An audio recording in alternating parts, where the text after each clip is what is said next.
Welcome to Rapid Retro Reviews, where we go back in the day to play some old school bangers and failures. The newest Assassin's Creed game, Assassin's Creed Shadows, is set to release later this year.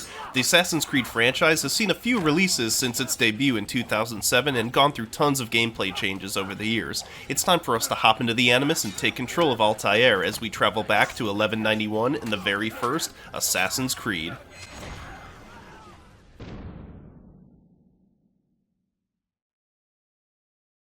Developed by Ubisoft and released in 2007, everyone was hyping up this game during the holiday season. I remember my friend Paul telling me that I had to get Assassin's Creed for my 360. I didn't even know what it was at the time, but it's safe to say that I was happy to unwrap my copy Christmas morning of that year, and I was not disappointed by the hype. Thanks, Santa Claus. I'm gonna go murder these fucking Templars now. Oh, fuck. Assassin's Creed opens with an absolutely sick cutscene where Altair assassinates a bunch of Templars and disappears within a blink of an eye. What an awesome way to start the game. I was mind blown back when I first saw this, and it still holds up today. We're off to a great start.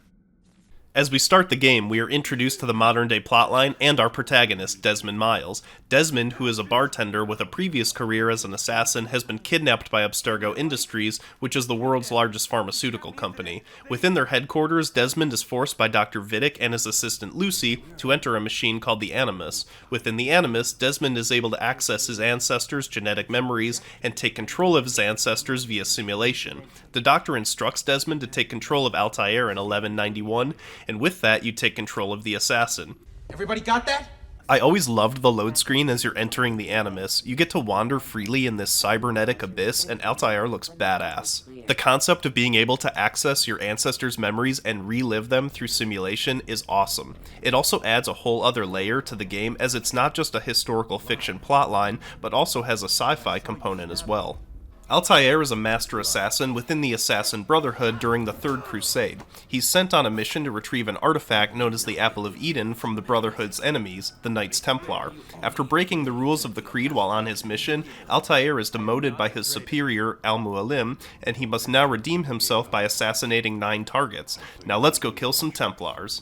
The Brotherhood stronghold is located in the city of Masyaf, in which there really isn't too much activity going on at all. To assassinate his targets, Altair must travel to one of 3 cities, Damascus, Acre, and Jerusalem. As we leave Masyaf, we have to head all the way down this big-ass hill first. I really hope we don't have to run down this hill every time we leave the stronghold. You have to run down the hill every time you leave the stronghold. Then we hop on a horse and ride to one of the cities. The area between the cities really doesn't have much of a purpose at all. There's no quests and almost nothing to do. You just ride your horse from point A to point B. It's about as fun as driving to the grocery store. Eventually, once you've traveled between each city once, you can fast travel.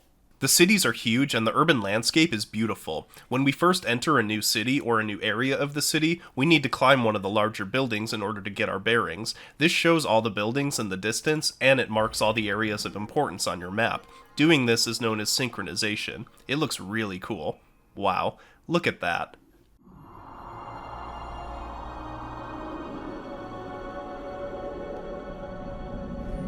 To get down, you take a leap of faith into a hay bale. Oh shit. In addition to climbing buildings and synchronizing, you can roam the city and rescue civilians. When rescuing civilians, you kill the few enemies that are harassing them, and then they thank you for saving them. There's probably like 100 of these quests across the entire game, and the dialogue after each rescue has like 3 variations, so you're gonna hear the same thing over and over if you're doing a lot of these quests. It's good you came along when you did. Another minute and they'd have made off with me. It's good you came along when you did. Another minute and they would have made off with me. It's good you came along when you did. Another minute and they would have made off with me. It's a good thing I came along when I did, because another minute and they would have made off with her.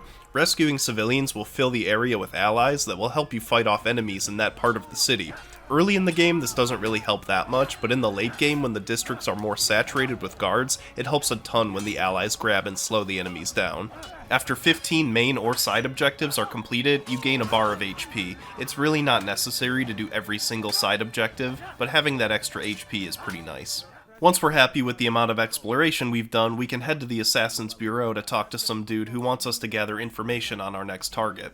The quests prior to the assassination, where you have to gather information, really don't have much variety. You either pickpocket someone, eavesdrop on people talking, or beat someone until they give you information. These quests are short, simple, and very repetitive. About halfway through the game, you'll be introduced to another variety of these information gathering quests, where you'll have to kill a number of Templars or collect a number of flags within a time limit. These are a little more fun and interesting, so it's kind of odd they don't come into play until later in the game. The NPCs are so oblivious sometimes, it's hilarious. Like when you're pickpocketing someone, there's a hooded man literally right behind them, and they're like, nah, there's nothing to worry about here. Then you steal their shit, and they're like, what just happened? Where'd my stuff go? Oh shit, hold on guys, I just heard something in my apartment. Oh god. I think we're good. Nothing out of the ordinary here. Wait, where'd my controller go? I just had it! I just have no idea where it could have gone. Once you've gathered all the necessary information, you check back in at the Bureau, and then you can start the main assassination mission. This is when the game breaks its repetitive pattern briefly. You'll spy on the target doing something usually pretty wild, like brutally murdering someone, and then you'll have to break past their guards in order to take them out. You can either do this stealthily or go in aggressively, taking out everyone in your path. Regardless of the approach that you choose, once the target is down, you'll have a little talk with them as they reveal important plot details in their last words. With their boss dead, the guards are not happy and they're on high alert. They now are much more vigilant and aggressive. You need to plan an escape route and safely return to the Bureau. The assassination missions are by far the most fun parts of the game. As missions get more difficult, you'll have to plan out an approach to the target and find the best way to take them out and then escape effectively. This is where the game shines the most. Altair, you've caused quite a stir. I've done as requested. Sabran's life is ended. Between every few assassinations, you'll switch back to Desmond in the modern day to reveal more about Abstergo's motives through dialogue with the Doctor and Lucy. It's interesting to reveal more about the overarching plot, but these Desmond sections kind of kill the momentum of the game. Right as things were getting good, it's back to Desmond talking with Lucy and this douche. Let's go. We've got a lot of work to do. The Desmond sections are definitely more annoying in the first half of the game because the game is already very slow and repetitive at the beginning, and you take control of Desmond much more frequently. As you get towards the end of the game, the Desmond plotline doesn't come up as much, and when it does, the story has gotten a lot more intriguing. I think they could have made playing as Desmond a lot more fun by having him try to explore different parts of the Abstergo facility and have the modern day plotline unfold through that. Instead, it's just wake up, go through a bunch of dialogue, and then hop in the Animus. What's weird is that Altair looks and sounds exactly like Desmond. I think they did this on purpose, but it works better in future titles where characters like Ezio are way more distinguishable than Desmond. Regardless, Altair still looks badass. Also, is it just me, or does Desmond kind of look like a young Adam Sandler? Mama says that alligators are ornery because they got all them teeth but no toothbrush.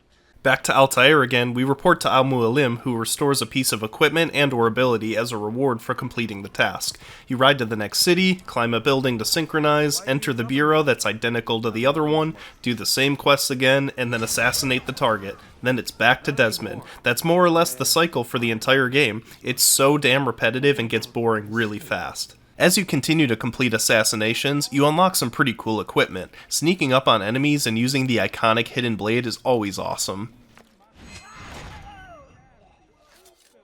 You can also take out enemies at a distance using the throwing knives. William, knife man. The sword and dagger combat has some pretty awesome and brutal executions, but other than that, it's honestly pretty stale. When you're surrounded by enemies, you literally just stand there and wait to counter them or spam the attack button. Why don't the enemies just all attack Altair at the same time? They stand around him in a circle like they're playing a turn-based RPG.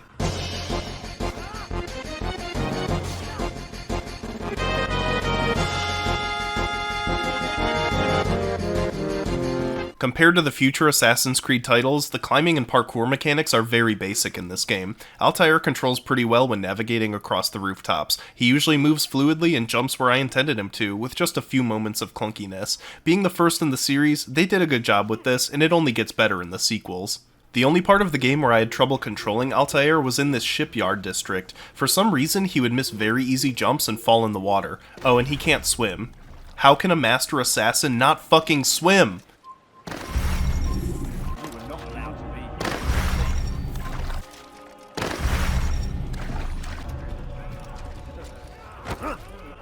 Oh, come on, the bum pushed me in the water? There's occasionally some really funny bugs in the game. At this one part, this guy poisons an entire party of people and everyone is running around chaotically except this one dude who's just chilling and enjoying the chaos. This sick fuck just wants to watch everyone suffer. It's a bold strategy, Cotton. Let's see if it pays off for him.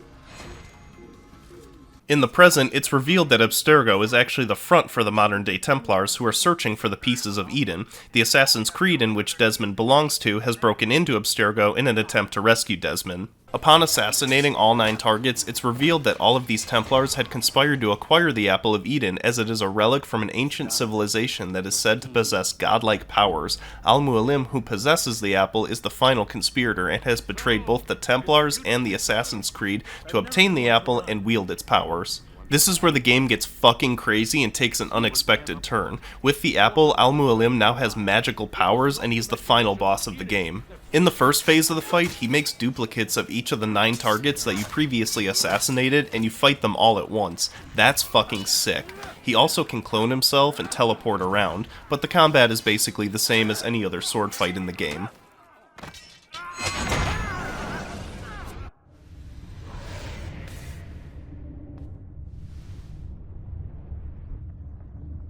Impossible. Once he's dead, the Apple of Eden reveals a map of all the artifacts across the entire globe. That's what Abstergo wanted this entire time, and now they have no more use for Desmond. The superiors of the company instruct the Doctor to kill Desmond, but Lucy convinces them that he may be of use to them in the future. And that's the game. Don't get too comfortable, Mr. Miles. We'll be back for you soon enough. My rating of Assassin's Creed is a 7 out of 10. The game starts pretty slow, but it ends really strong with us wanting more, and they definitely gave us more. The biggest downside of this game is the repetitive missions and quests that make it almost mind-numbing to get through the beginning of the game. The game was a solid start and set the foundation for the franchise, but it has been outdone and overshadowed by many of its sequel titles. When this game first came out, it was definitely better than a 7 out of 10 because there was nothing else like it at the time and it was one of a kind. It's definitely worth playing if you really want to experience how the series began and how key characters and major plot points in the universe are established. If you decide to experience the game for the first time or want to go back for some nostalgia, you can expect a lot of repetition and slow pacing. At some point, I'll need to fire up Assassin's Creed 2 again and replay the Ezio trilogy, but for now, requiescat in pace, and I hope you enjoy the upcoming release of Assassin's Creed Shadows. Thanks for watching this episode of Rapid Retro Reviews. If you enjoyed, please be sure to drop a like and hit that subscribe button to join the Nasty Nation. I'll see you guys on the next one.